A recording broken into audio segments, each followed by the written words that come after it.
learned that as a Black man, if I could perfect my use of the English language, I could gain access to certain forms and degrees of white privilege. I would be seen as a smart Black man, or I'd be seen as an honorary white man. All the while, here I am actually distancing myself from my Blackness. So what this led to was me being in an English class, becoming the language police for students of color, including Black students.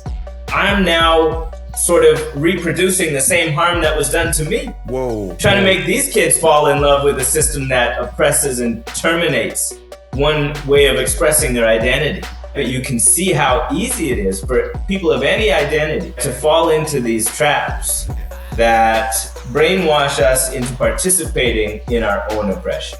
You said so much there. Wow. Holy. Hello and welcome to another episode of Unlinear, where we track the unlinear journey of our guests from where they are to where they started to where they are now, showing that the distance between 2 points is not exactly unlinear. Today we have the pleasure of speaking with Khodi Dill, who's a spoken word artist, activist based out of Saskatchewan. Am I correct about that? That's right. Wonderful, wonderful. Thank you so much for joining us on Unlinear today. That's my pleasure. Yeah, thank you for having me. So my only connection to spoken words, when I was in college, I had the novel idea of trying to be a rapper, and I wanted to get my pen. Improved, because this is at a time when lyricism still mattered. And there used to be in Toronto, they would do something called the Toronto Poetry Slam at the Drake Hotel. It was like the third Thursday, I think, of every month. And that was my first introduction to spoken word, sort of slam poetry in that way. But how did you come to understand your skills as a spoken word presenter? Well, that's cool that you bring up the Drake Hotel. I mean, I've had the pleasure of seeing poetry there and performing there as well. Okay. Beautiful venue for that. You know, I think one of our festivals was out in Toronto, 2010-ish, around there. So I was out there for the Canadian Festival of Spoken Word and really enjoyed my time. But yeah, I started out here in Saskatoon. You know, we had a small but mighty spoken word scene through a group called Tonight It's Poetry. Some founders like Taylor Liedall, Charles Hamilton, Megan Lane, and others sort of got it off the ground out here in the early 2000s. And I didn't sort of discover it until around 2010. Up until that point, I had been finding my voice through a mix of hip hop and poetry that I couldn't even really describe, and that nobody around me could really describe either. You know, when it comes to the Black diaspora, it's pretty thin out on the prairies here. Not to say that, we don't have a community, but it's certainly harder to find and connect to people who might have some of that, corporate knowledge, so to speak, of, what the modernization of these really ancestral art forms is, and the terminology for them and everything. So, I mean, I had seen Def Poetry Jam a couple of times, and I knew that I loved what I saw. I didn't know it was called spoken word or slam poetry or anything like that. And then, I just saw this flyer one day advertising a poetry slam at this little spot called Lydia's out here, which was a legendary venue, even across Canada. I will say, we got props from everybody that came through, from Toronto to Vancouver, on the energy of this venue, the reception of the crowd, the electricity in the room, everything. And so that was my introduction, was through that venue. And it was absolutely electric. And I knew that, after I performed my first poem there, I knew that I had found a home for my voice, so to speak, through spoken word. And it really was a mix of hip hop and poetry too. So, yeah. Do you remember? Because they always say. I remember there's this MC based out of Toronto, a guy named Promise, who's my favorite. That was probably my favorite rapper of all time. I mean, I remember one time I was like, I think I was like 14, and I said, "You're the best rapper in the world." And he's like, "Don't say that." Nice. But I remember when I first made my mixtape and I gave it to him, he immediately was able to tell me who I was a fan of. He says, "You're wearing your influences." Wow. You know, and I remember, I never forgot that concept of like, you're wearing your influences too much, right? And I think that that's a process that everybody goes through. So when you're entering the spoken word space, who was that? Because there's always that guy or that piece, and you're like, yeah, that right there's fire. I don't want to do that, but I'm that's how I'm modeling what I'm approaching. Who was your largest influence? Word up. Well, at the time coming into that, I would have to say it was still Tupac. Okay. You know, like I was raised on Tupac Shakur, Biggie Smalls, but Tupac always brought the social justice vibes. And that's really where my, heart lied and still lies in terms of the subject matter that I mostly choose to engage with. Yep. And so it wasn't so much that I was, biting the style or anything like that, but really trying to emulate the passion, for sure, the passion with which he delivered rhymes and lyrics in a way that could reach people, with that immediacy that just hit the heart. Yeah. So I think that, and there might have been some comparisons made in that regard, but, I think my style has certainly shifted over the years from that point in time, but I will always probably default to that raw, passionate, Tupac-esque flavor when it comes to dropping social justice poetry.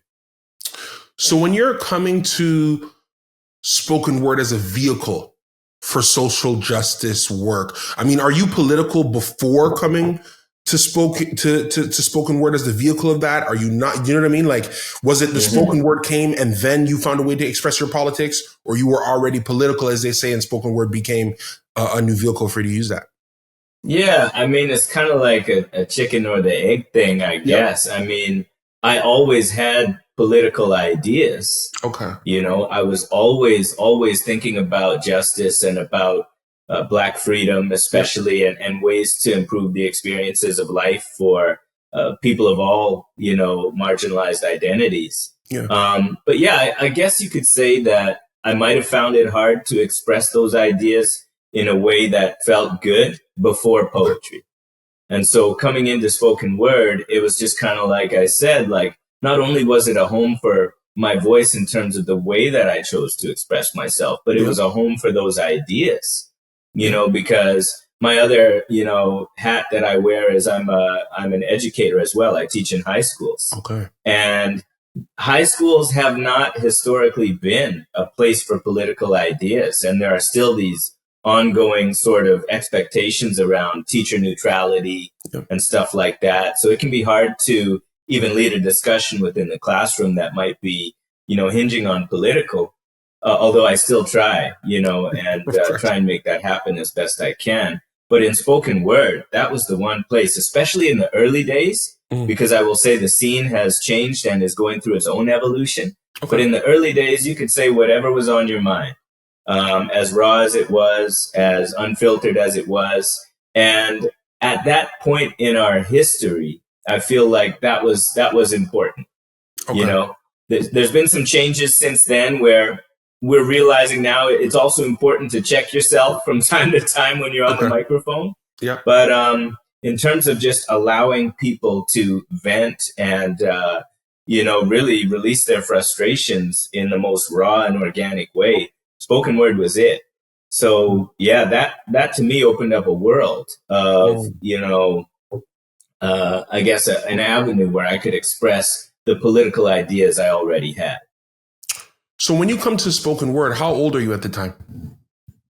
Man, I wish I was much younger. I didn't discover it until I guess I was 27 years old. 27. And I had gone a long time, since high school. Mm-hmm. Having this like poetry in my heart, right? And no place to put it. But yeah, thankful I discovered it when I did. So prior to 27 and this sort of performative component, I don't want to say performative, because performative I feel like is, as in theater and in acting spaces, it feels like a bad word. I would like to say more this expressive vehicle for this poetry that you would say was in your heart. Prior to that, are you writing these things down? Is there, massive amounts of journals hidden in a vault somewhere of the streams of consciousness? Oh yeah, I was always writing, and mostly it was bars. I've mostly got journals full of bars from years gone by. And I mean, I dabbled with recording a little bit, stuff like that, but I was raised in Moose Jaw, Saskatchewan. Yep. And yeah, my access to opportunities to like record and nurture my hip hop Yep. weren't necessarily that ubiquitous. So it just sort of stayed an intimate thing, between me, myself, and I for a long time there. So I'm based in Ontario. Obviously you've been out here. So when I started to do music, there's this benefit of going into the scene that's downtown. There used to be like down by Kensington Market. There'd be these underground. I mean, like this is so my time in music is like the 2010s. So this is when the sing-songy but expressive hip hop is showing up, and I'm going to these like underground boom bap, like Common, Talib Kweli, Black Dot, that type of energy venues. And what was so surprising to me is that, I went to do a show, and then there's a guy who comes and says, "Hey, I would love for you to come to my venue." And I said, "Yeah, for sure. Where is it?" And he says, "I'm in Barrie." And, Barrie, I'm thinking, you have a deep underground hip hop scene in Barrie. I got out there and sure enough, committed to the music, devout people. And then you see this whole subculture. I say all that to say that I would imagine in a place like Moose Jaw, right? Subcultures become such a place for tribe that they almost stick tighter. How would you compare the scene that you've seen in Moose Jaw, where this subculture is probably a lifeline for some people in a different way? It's probably a way to identify for people in a way they wouldn't be able to otherwise identify in that space. And how have you noticed that be different in Moose Jaw versus other places you've been able to go? Yeah, well, and I was quite young, when I was living in Moose Jaw, and I would say that it was so sparse. Sure, you would run into people who were passionate, but we just didn't really have a place to convene or to share, our ideas or passions with each other. And I'm kind of hard pressed to even name, a real standout MC from the Moose Jaw area right now. No shade to anybody. Right. But coming up to Saskatoon, though, Moose Jaw is only a town of about 30,000 people. Yep. All right. So we're talking super small town Saskatchewan. And again, not a whole lot of youthful or diverse, expressions of identity in that space when I was coming up. But moving to Saskatoon, as I did around the time I discovered spoken word, I found a lot more of that sense of community around hip hop up here. And there's some OG, sort of hip hop heads that are still doing their thing out here. And they're talking to me about what it was like in the 90s, working in the back of record shops, hosting little DJ parties and all this kind of stuff. And I was like, man, I wish I would have been here at that time. Wow. Because those would have been some real formative years for me. But I had to access my connection to the community through things like BET, and Rap City on Much Music when they would play it at midnight, Rap City, stuff like that. Rap That's City, it. Big Tigger in the basement. Yes. Yeah. Yep. Wow. Exactly. So who pivoting are either of your parents, political or expressive or musical?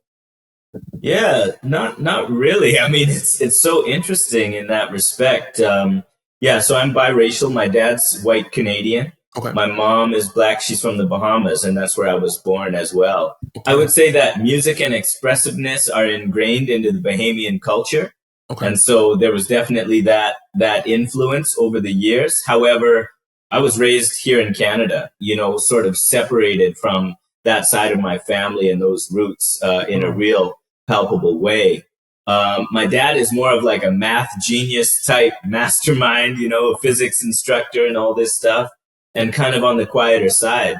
But these pockets of artistic expression have shown up in our family. And although I didn't have the chance to know my dad's dad, apparently he was quite the musician and, kind of wanted to go that route with his life, but just, had to do other things to make it work. So I definitely feel his energy. And, I think there's some real ancestral vibes that come through when we tap into these gifts and these passions that we have. So I know that there's some of my ancestors on my mom's side kicking through too. Okay. So what was Moose Jaw like for your mother?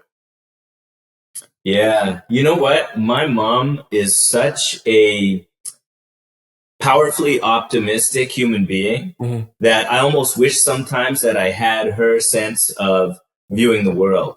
Because even though there was hostility, it was almost like she didn't see it, or she didn't let it in or affect her. You know, she always gave people the benefit of the doubt. She always led with love. She still does. She walks into a room and brightens it up with her laugh, or even just her smile. And so she walks around with that sort of an armor, which, to me is a whole new concept, because I'm walking around with that sort of angry black man thing where I'm just ice grilling people to protect myself. Sure. You know what I'm saying? Yeah, That's how we're conditioned, right? Yeah. But I try and tap into that every once in a while too. My mom would tell you that life is great and always has been. But I think that's just her way of moving through the world, and it's beautiful in its own way.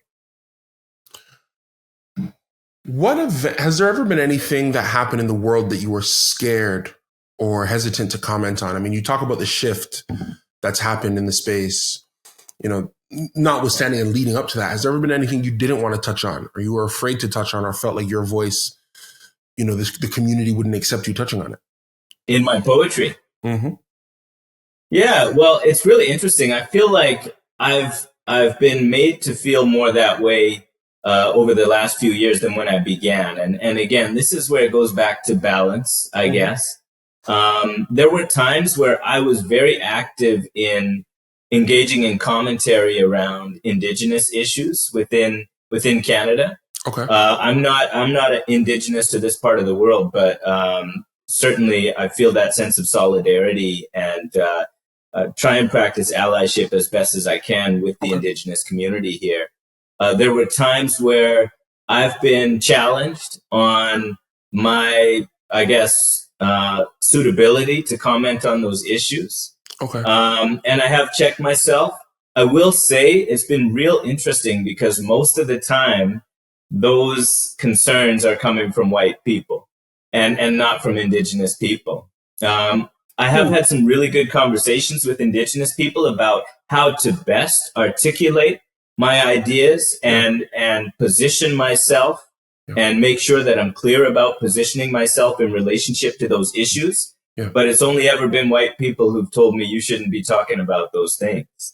Why do you think that is? Just to explore that. I mean, that's a strong a strong trend to identify. What is it you think that they're feeling threatened by, or?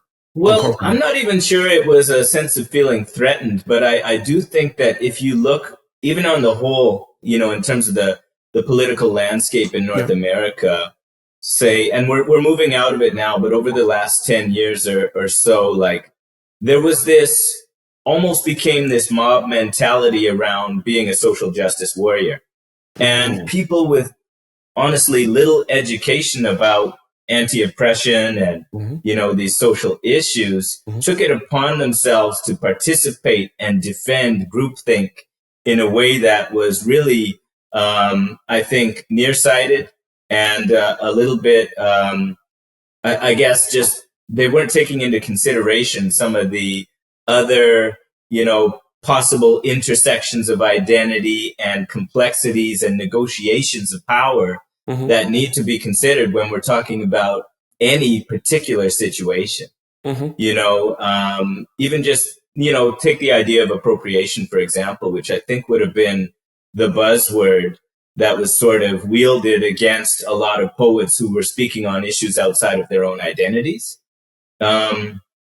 People just took that word and took it to mean or believe that nobody could say anything about anything that they hadn't experienced or been a part of. And I think that's problematic for a few reasons, for instance, sometimes you may be the only person in the room, to be able to speak to something. Or you may be coming from a place of shared experience from an adjacent identity. Okay. And so these are pieces that, people from positions of almost complete privilege might not even understand or begin to think about. Right. And so for them to start policing others, and especially people of other marginalized backgrounds, on what they can and can't say, to me became really just unpleasant. And ironically, I think, a lot of these moves that were made in the name of social justice during that time led to a lot of disenfranchisement for people of color within arts communities. I have this saying that I say to my friends: if you track, social change, it is when a niche conversation becomes a public conversation. So, for example, I'll go with something that's a bit more universal, less controversial. We'll keep each other out of trouble. I think of the history of the woman's right to vote started out as an exclusively female conversation. But if you track history, yes, they created the groundwork, but the conversation rapidly changed and society adjusted when it became something that two men would talk about. That two men alone without a woman present would say, they should really be voting. This is wrong. Yeah. Or someone feeling comfortable enough to say, no, I don't think they should vote, and this is why. But these niche conversations, and I say niche because everything feels like a niche. It's either your color or your culture, or where you're from, or where you live, or your economic status. These are all sort of things that divide. And I think that the true sign of progress is when we could make it everybody's problem, or make it something that everybody can talk about. And to the point that you're saying, this societal shift that we've gone through, and I'm curious to hear your opinion on this as an educator, makes me less optimistic now than when I was younger that we will actually change anything, because we're not allowing everybody to be part of the conversation. Because we're in a climate now where, look, there's real pain. And I always want to say there's real pain behind all senses of injustice. But there does need to be real forgiveness for those who are trying to get it right. And I think that we've created a world where people are scared to say or do or help in the wrong way. Thus, they sit it out. And I don't think 100. We progress that way. 100. And I mean, this is exactly what I'm talking about. And so, all of these poets, myself included, who were engaged in these conversations, and really, I think promoting change, without speaking over or speaking for, but just, from their niche, trying to promote change, have been disengaged from doing so because of this. And, I just think it requires balance. And I do worry as well about the future of our country and our world if we're not able to have conversations that include everyone, or that are focused on silencing and exclusion. But I will say that from following the youth poetry movement, all right, the new youth, all right, I am becoming more and more hopeful again. Really? Because I'm going to these youth poetry slams out here in Saskatoon, and shout out to Write Out Loud Poetry. It's a youth-run organization out here. It was started by one of my good bros, Isaac Bond. They're hosting these new youth open mics and poetry slams, and these kids are killing it, bro. Wow. They are bringing their rawness. They're bringing their problematic ideas and phrases, and you know what? They're learning all the while, but they're not being disengaged or disenfranchised by their peers. Okay. And because something happened a few years back where that's the way things went, unfortunately. But these young people are doing it. They're having conversations with each other, and they're just bringing their raw, authentic ideas and art to the stage. You can't bring art to the stage if you're not able to be authentic and raw. You know what I mean? That's the thing. That's the other thing that happened in spoken word and in a lot of different art forms, is the art died because of this. The quality of the art just went down, down, down. And I'm thinking about the whole national scene. You go back to 2010, it was on fire. It was absolutely on fire. The electricity, the way the poetry moved people, and I mean, moved them to act and change their thinking and change their behavior. I haven't seen poetry like that or heard it in a long time, dude. And I mean, when I go to these youth slams, though, I'm seeing glimpses. I would argue that the shift that you're talking about in poetry. So I love the arts.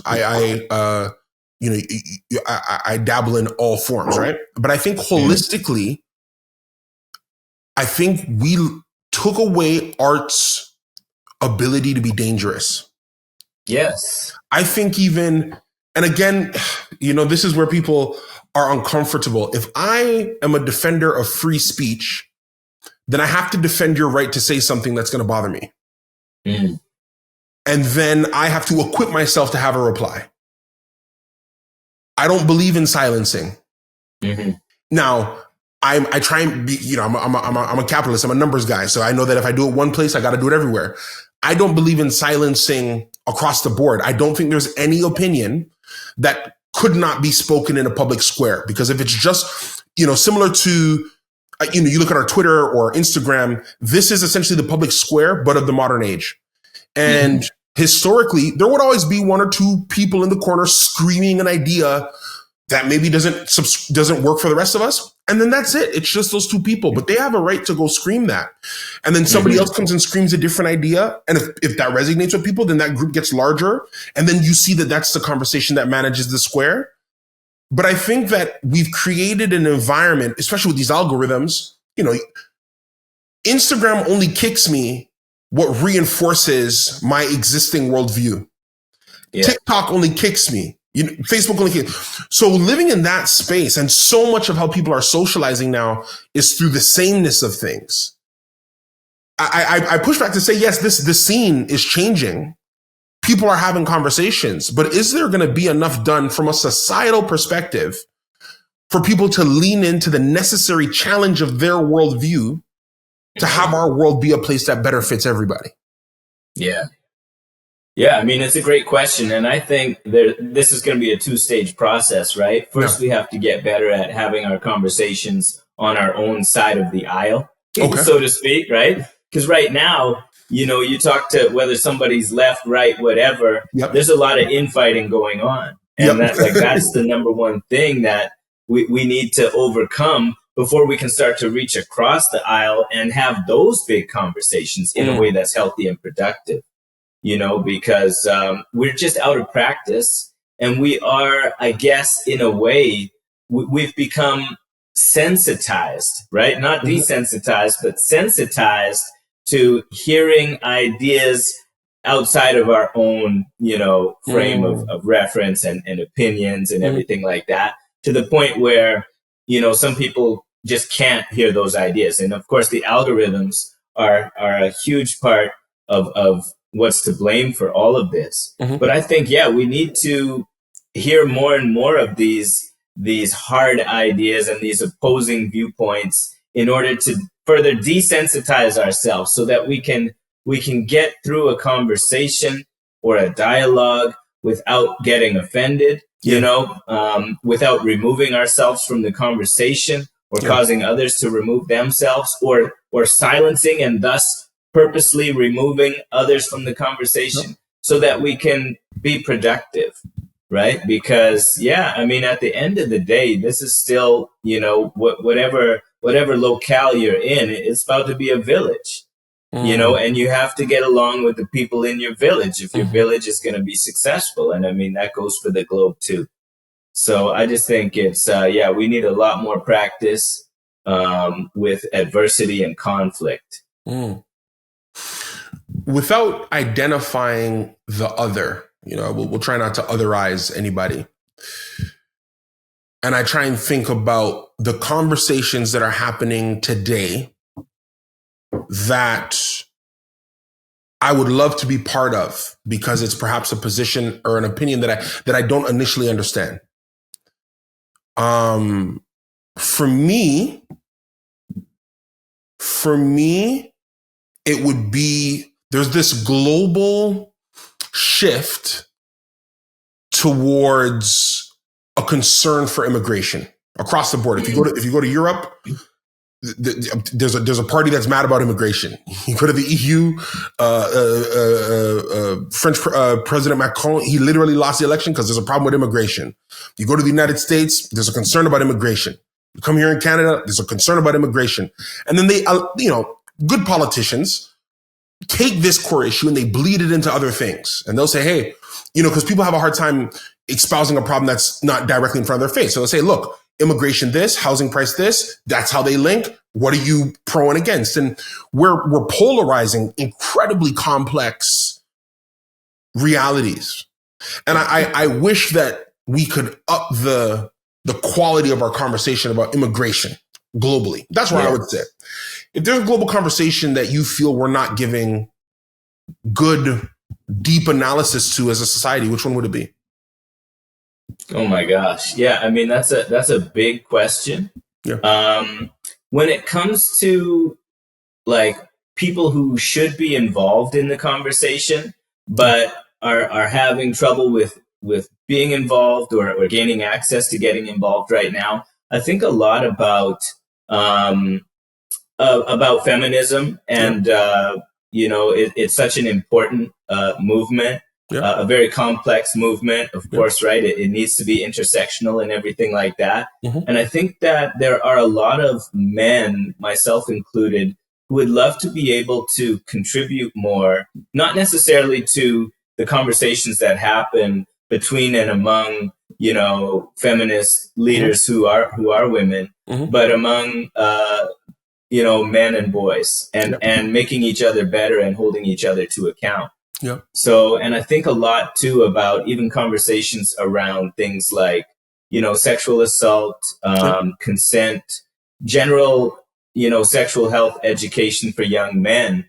Those are still issues that, especially in schools, we haven't begun to even consider how we might go about having those conversations. But, the biggest problem facing, or one of the biggest problems, I will say, facing women's rights is the way we condition men in this country, starting from boyhood, right? Wow. And so, right, and so who's gonna interrupt that?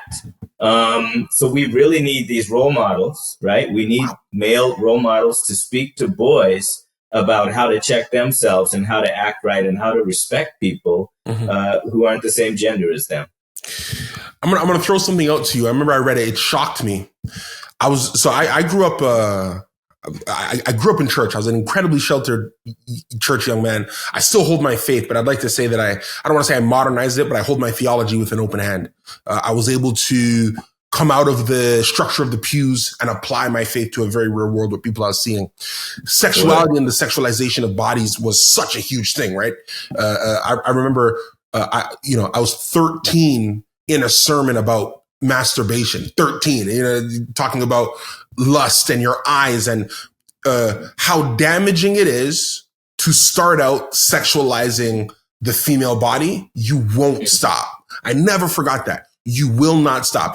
If you exist where this person is a conduit only for an expression of your desires, you will not be able to turn that off. And I remember hearing that at 13.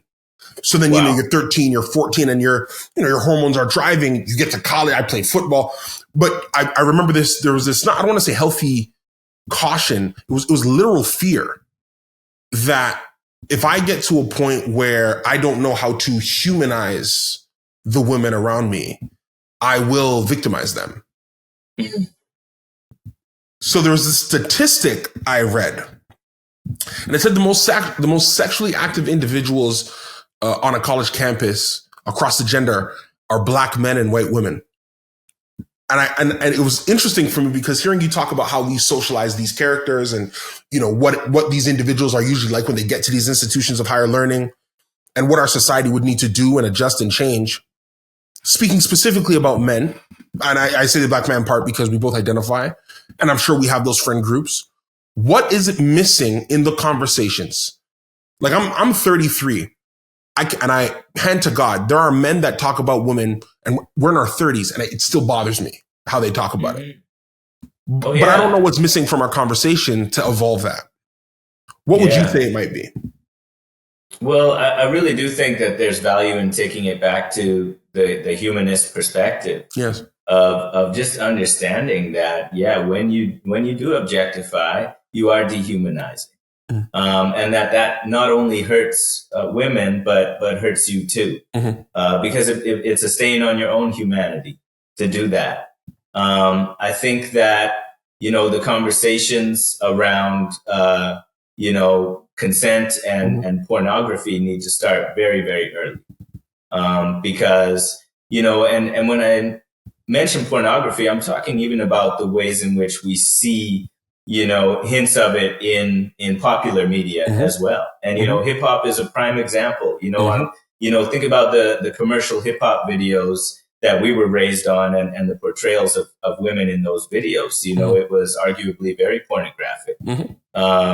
It's just so ubiquitous, and it in itself dehumanizes women, and it sort of warps that male gaze and sort of reproduces that male gaze in boys of the youngest age, to come to expect those portrayals, to come to objectify women, not just, in media, but in their own lives. And so, yeah, we just need to kick it with these young cats from an early age and just have straight up conversations about how hurtful and harmful it is when you don't view other people as human beings who are equal to you and worthy of the same respect and treatment you would expect for yourself. Yeah. Do you think, you use the gaze, right? The perspective of Lacan's gaze is that the object also adjusts to the expectation of the viewer. So this would be a process from above and below. I don't want to say has the damage been done, but attention is attention and it feels nice. And a lot of, I'm going to hesitate to speak on, we're right back to what we were talking about before, where I'm going to hesitate to speak on this in detail because neither of us are women, but I'm going to go with, what some of the women in my life tell me. Attention is attention and it's nice until it's too much. Attention is attention and it's nice until it's no longer on her terms, which I think is that's a fair requirement. Of course. I don't know that we could put the genie back in the bottle, because at the end of the day, is there a hint of objectification in a woman who posts a picture on Instagram, but enjoys the dopamine release of the likes and comments, but doesn't enjoy the abusive and the non-protected feeling of some of her direct messages that she gets as a result of that picture? They're exactly on the same road. How do we protect and preserve one, which is, providing joy for people who otherwise wouldn't have it? That's the beauty of the World Wide Web, but also adding in those protections. And how do we teach something like that? I ask you as an educator, you're better equipped than me on this one. Yeah. Well, and again, I'm not in a position to judge that. Right. Yeah. My leaning would be to, say more power to the women. Yeah.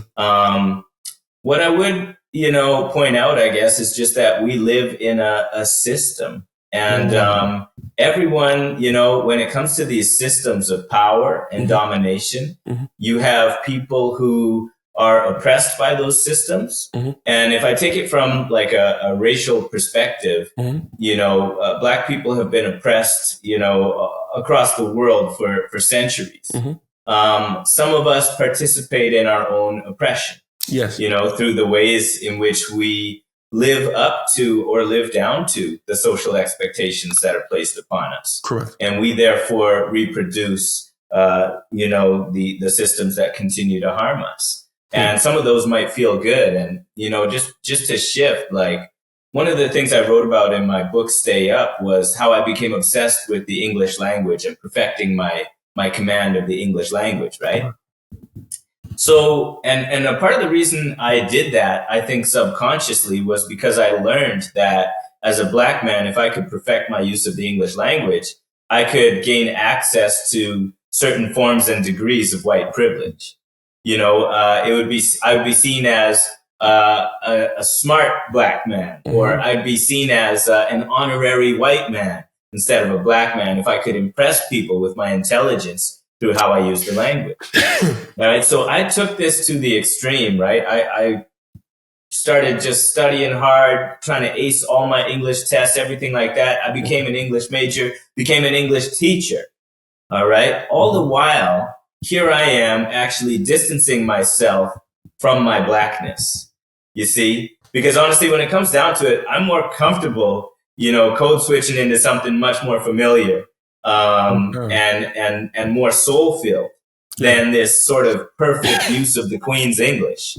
You know what I mean? Yes. And yet I conditioned myself in a sense because I sensed and I enjoyed the rewards that came with, sort of bowing down to the system that was controlling me and that was presented to me. So what this led to was me being in an English class, becoming the language police for students of color, including Black students, trying to tell kids you can't say y'all, or you can't say this, you can't say that, you can't write it like this, you can't speak it like that. Meanwhile, I'm now sort of reproducing the same harm that was done to me. Trying to make these kids fall in love with a system that oppresses and terminates one way of expressing their identity. And it took me forever to come to that realization, bro. So again, and I don't think I could be blamed, right? I couldn't be blamed for that. And for looking down on people who spoke Ebonics and everything like that. Now my view has been completely, changed and opened to the point where I want to celebrate those different linguistic expressions of identity, including within my classroom. I want to lift them up, right? But you can see how easy it is for people of any identity, right, to fall into these traps that basically brainwash us into participating in our own oppression. You said so much there. Yeah, I did. I'm sorry. Wow. So, holy. There was a separation from your core Blackness as you pursued what would be considered the white representation of the English language. Yeah. Wow. But it's interesting because in that moment, you never lost the ability to speak with, as you say, you could code switch. You could do it if you had to. Mm-hmm. But there was this enjoyment that you would get from being in that space and get told, wow, like, you speak very well. And, I'm thinking about all those moments, when they give you the, man, you talk so, wow, I'm so surprised. And you're so articulate. Yeah. And we all know what that means. Exactly. And how healthy is it? Because even I could admit, and I had this conversation with my friends the other day.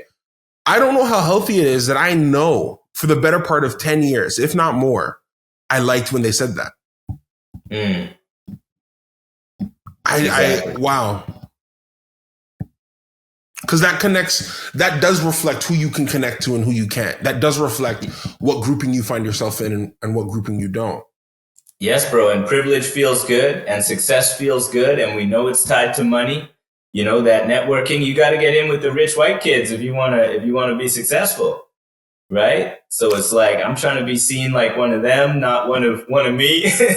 And the amount of selling out and degrading of your own humanity that brings is not sustainable to the human spirit. You'll eventually have to switch that up, And but don't we need people who can make that sacrifice? I mean, I think, look, I'm a capitalist, right? You're talking about me.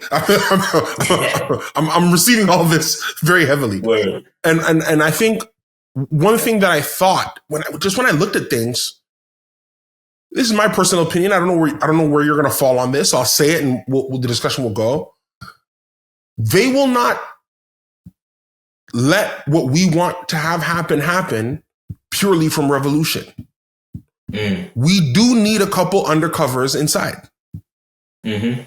I believe that. I don't think that they will let us bang the door in from the outside. We need a couple of guys in the castle who they did not think were dangerous, who they did think spoke like them, who they did think forgot who they were, to hear the knock of his people and slip the latch from the inside.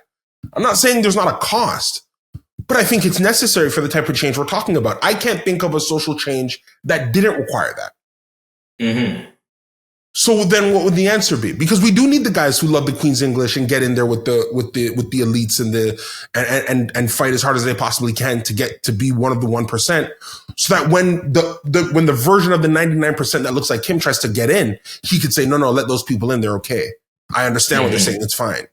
Because without that, we don't actually get let into the castle.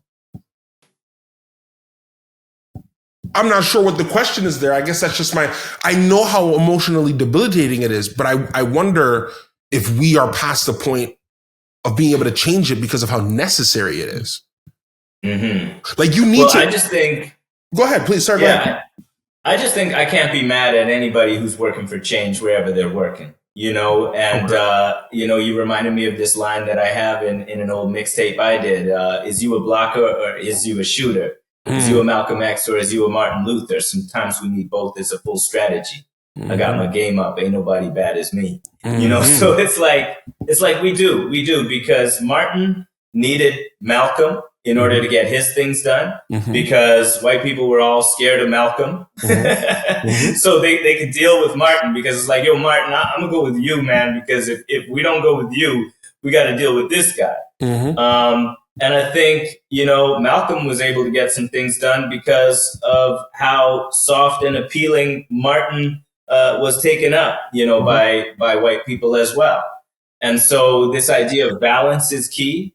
And it's always this question, right, of whether or not it's better to work against a system from within that system or from outside of it. What do you think? But I think you're absolutely right. And that if you do study history, there have been a number of inside jobs that have been useful and successful to the cause.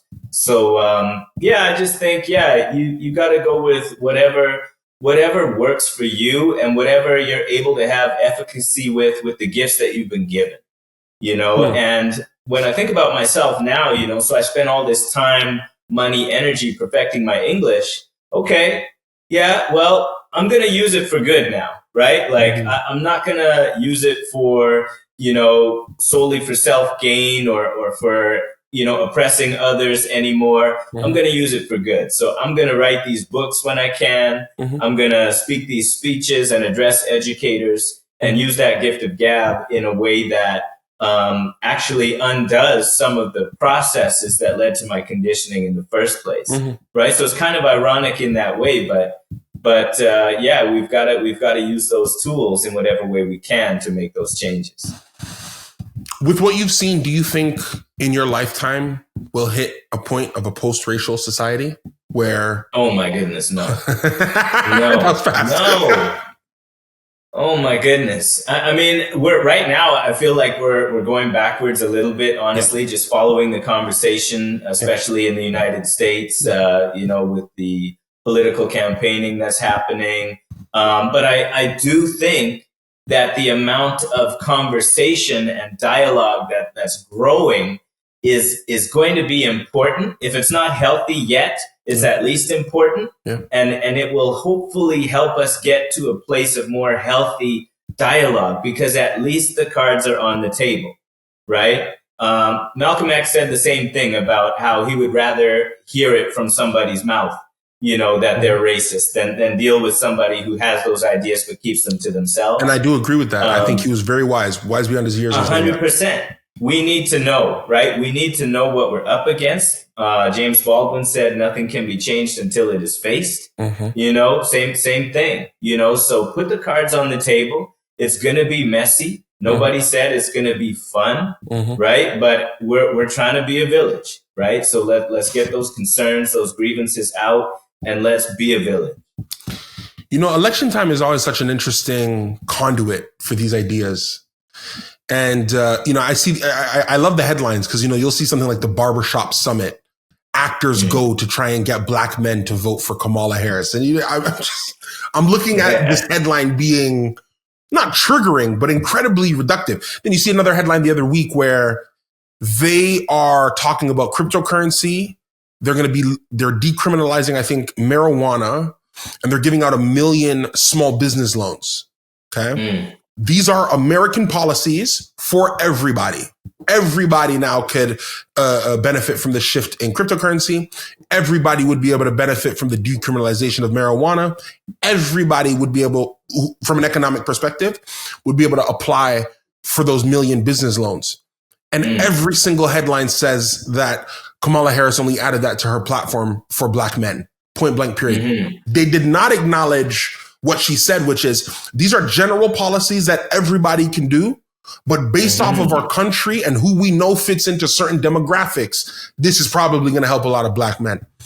Right. Instead, it became Kamala's cheating to win the election. She's giving away money to black men, which is frustrating. And to your point, we're going backwards because if something that universal could just be colored to get the masses to be against it, because that's why they say it, then what does that say? What does it say that we still live in a society where en masse in a country of 300 plus million people assume that black men particularly could be swayed by the promise of 1 million free business loans, cryptocurrency, and marijuana? And what does it say that for more than 50% of the country, they think, man, there goes the black vote? How dangerous is that?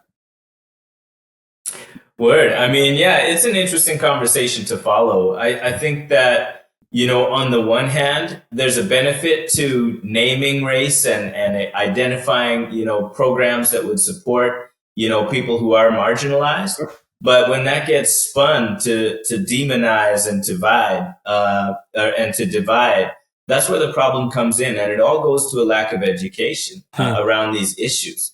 I mean, people who believe that because we have equal rights on paper, that we are equal already in our society, will always be frustrated with the idea that a minority group is being served, in any capacity. But the truth is that until we have equal rights in real life, equal access to freedom, equal access to participation in our society, and even the pursuit of happiness, there's work to be done, but the way things get swayed and politicized and just sort of, I guess, changed up for political gain and to further divide is really frustrating at times.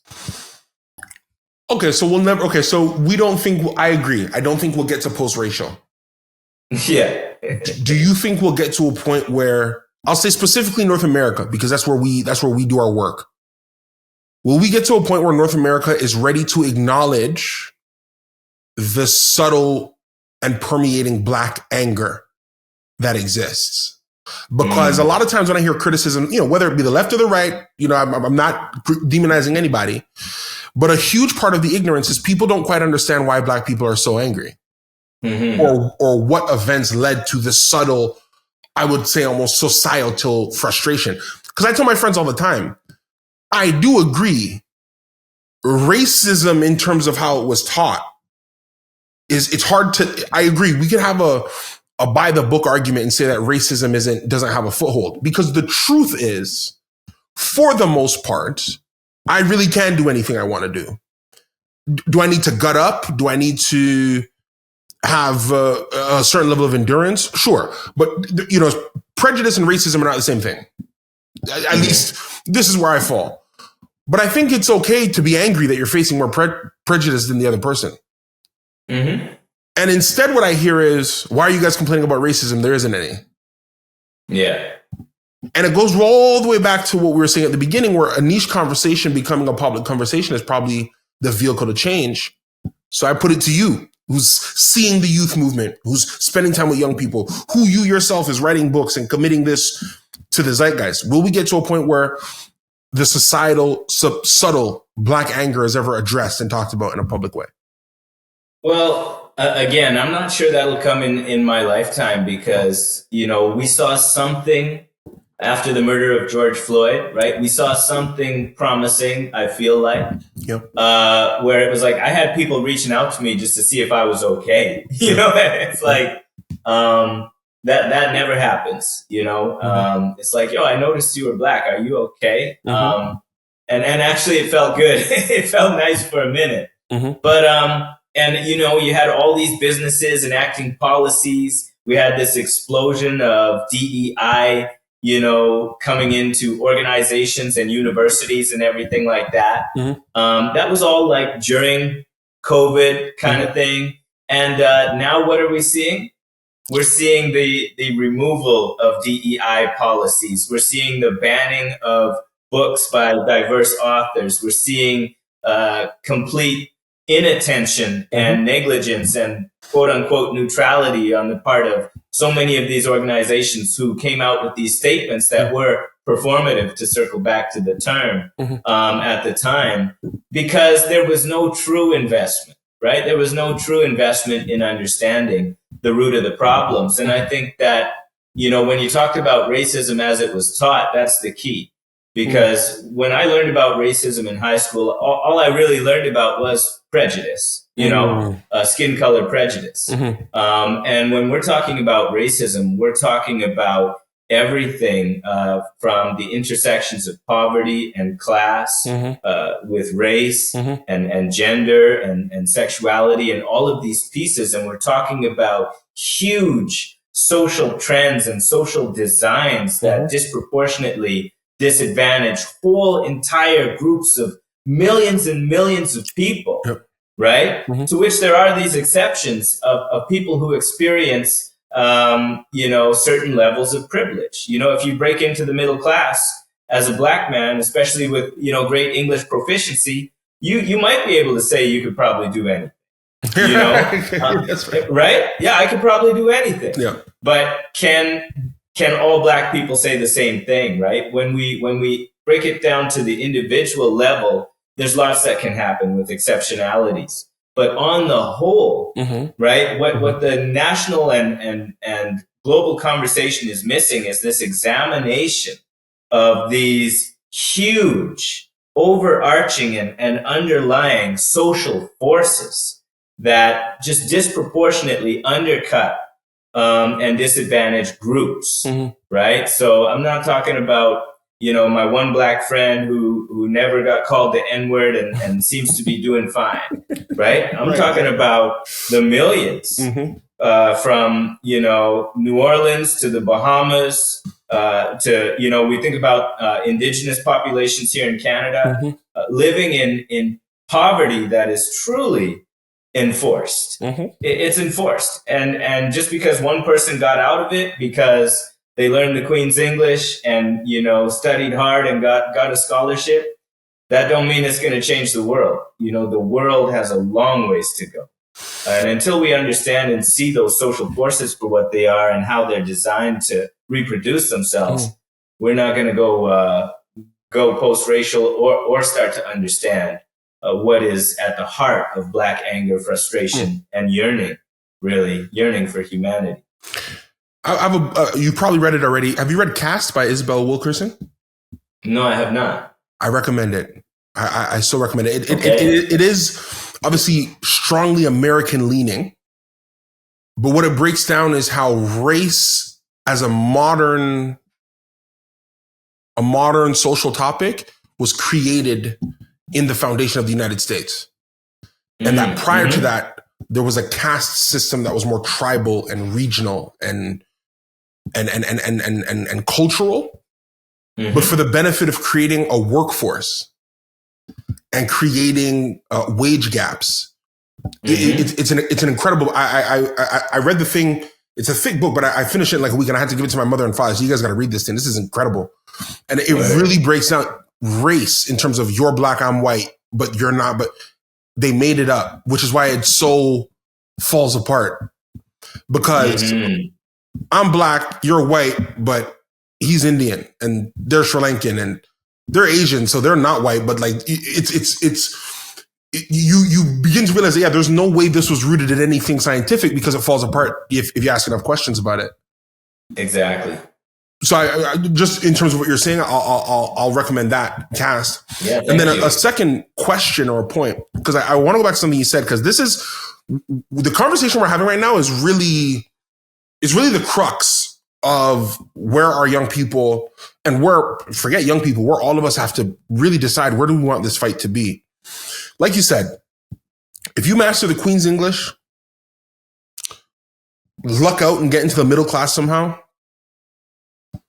you're going to have a fighting shot to change, to exist in different relation to the world around you. the pushback is going to be not everybody has the opportunity to do that. The pushback from the other side is going to be, yes, they do. Mm-hmm. That's going to be I'm going to say, well, not everybody can do that. Somebody's going to say, well, then how did you do that? Then I'm going to say, well, I did this, but that's not everybody's situation. Then they're going to say, well, how come those people in that situation can't get themselves out of it? Then I'm going to talk about societies and cultures and taxation and the creation of poverties and stuff. First of all, people think, I joked all the time, my family is Jamaican. I went back to Jamaica and my family's farmers. And I saw how we lived as, just below middle class farmers in Jamaica. And there are people that live worse in parts of Atlanta. Word. There are people that live worse. So there's no poverty like the poverty imposed upon you in the United States of America, which is outrageous considering how many billionaires the United States of America has. That notwithstanding the future point. But for us as a member of an affected class of what we're talking about, is there merit in us talking to change the system, or should we spend our time encouraging and telling everybody in our community, like, should we encourage people to study the Queen's English and try and get out? Or do we tell them, okay, hold on, let's wait, let's see if we can go change the system? Yeah, well, that's a great question. And to me, like, if and when I tell people to study the Queen's English, I tell them to study it as a tool now, right? Yeah. Like, it might have used to be, hey, if you want to be successful, you got to do this. Whereas now it's like, hey, if you want to be successful and make change, you should do this. And here's why. Because I think that there's so much more validity to speaking in one's own authentic voice, whatever that may be, if that's Jamaican patois or if that's, Creole or anything. Speak it in your voice. You know what I'm saying? I think there's so much more validity to that than to trying to sort of chameleonize yourself to fit into all these different molds and expectations that society has for us. But I think that we just have to acknowledge that if we're telling people that they can use these tools or that they can get ahead in these any way, shape, or form, that's not going to be accessible to everybody, and that they need to know that. They need to know. And the only thing you have to do is look at the distribution of wealth. You mentioned billionaires. They're holding all the money. Okay, so people think anybody could just pull up their bootstraps and do their thing and get these jobs and whatever. No. That's the reason why there's only, a small percentage of people who live in poverty who are able to get out of it, is because there's not enough money being distributed in that direction, right? It's being distributed in the other direction. It's only going up. And, we may get crumbs, but they're not going to get whole communities out of poverty. There's no way, shape, or form in this lifetime on this planet, in this capitalist structure, where that is going to be even a possibility, right? Just from a mathematical perspective. You've got 1% of people holding, over, 90% of the wealth or whatever. Tell me how. Tell me how we're going to get, 50 million Black people, from the South, engaged in, this upper class of this system. But the illusion is always there. The illusion is always there because look at so-and-so, look at Dr. Dre, he's a billionaire. Anybody can do it. They're all just lazy. They're all just addicted. They're all this, they're all that. Meanwhile, those are also, structures and pieces of the puzzle that have been imposed in order to keep us down. It goes back to it. I don't, and I guess again, all the way back, we covered the real problem in the beginning. It's not a global conversation yet. There's not a global acceptance of the systems and structures that are in place that make it very, very hard for somebody to just pull up their bootstraps. I have my own struggle with that, right? Like I would say my vocation, outside of this media role, my vocation is I learned how to trade commodities. And one of the first things they tell you about commodities trading or the stock market, money doesn't get made; it just moves around. So if you have if you got $100 billion in the stock market, it's going to move around. And what they say is that the large financial institutions, because of their advantage, their ability to invest, their ability to be sharper, are in a position where eventually that 100 billion, 99% of it's going to end up in their hand. And you as a retail trader, you're just trying to capture what you can and be smart enough to keep it. Yeah. Everybody's trying to get those crumbs, and they're all relative to each other. Trying to get the crumbs, and then, you accumulate enough crumbs, and you got a piece of bread, you get enough bread, and you maybe get a loaf. And then, eventually you try and have a bakery. And it's like you say, it's the illusion of advancement.